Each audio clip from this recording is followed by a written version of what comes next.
Hello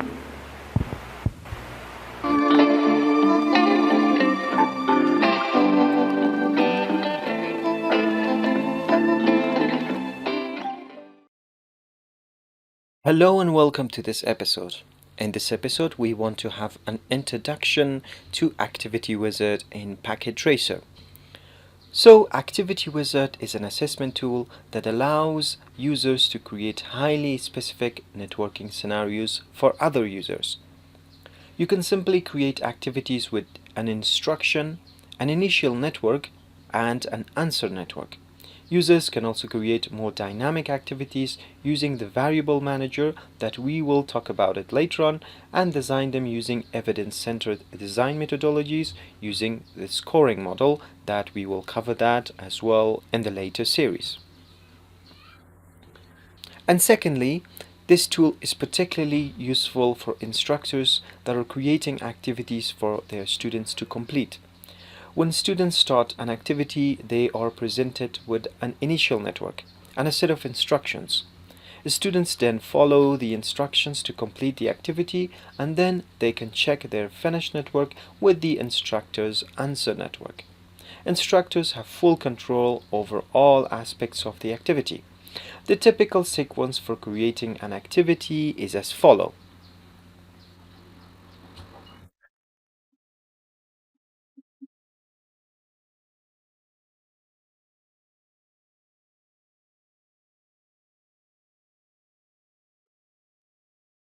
So the first thing that you do in creating an activity wizard is to create the answer network and set the assessment items, connectivity tests, and the overall feedback, which we will discuss each one of these items later on in this video series. Secondly, create the initial network, which will be the student's starting point. Typically, this network is similar to the finished answer network, but with specific features missing. Devices with missing configuration and or devices with misconfigured features. Alternatively, a blank initial network may also be used if you would like to do that. So optionally, you can put constraints on the student's ability to use certain features during the activity. And more than that, you can set up the variable manager to add dynamism to the activity, and even more, use the scoring model and scripting engine in place of the assessment tree to create complex scoring rules for the grading of activities. Once creating the network is completed, write a clear set of instructions for the activity.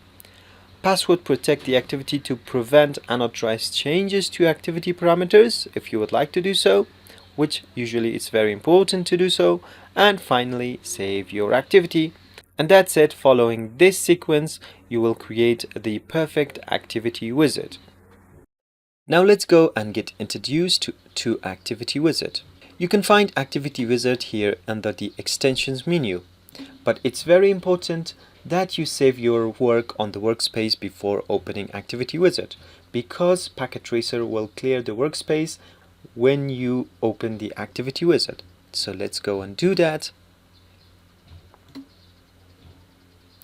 Do I want to use the current network as the answer network?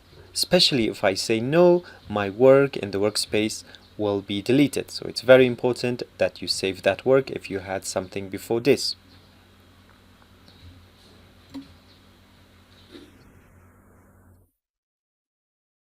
Now you can see that everything is cleared.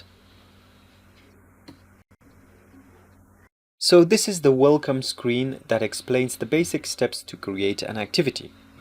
And in here on the left, you can click on any of the pages in the activity menu to edit the various aspects of the activity.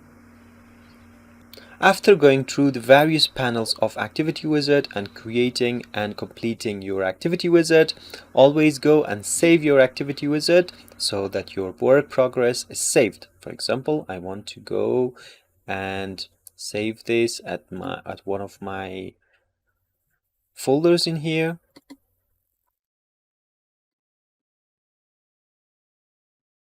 And you can notice that Cisco Packet Tracer activity files, they have the extension of .pka. Let's go and save this.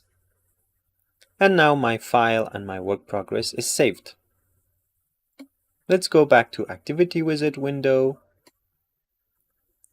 Now if we want to exit Activity Wizard, obviously Activity Wizard will close, but everything that's not saved will also be lost as well. So that's why before exiting, it's always very important to save the changes in your Activity Wizard file and then go and exit Activity Wizard.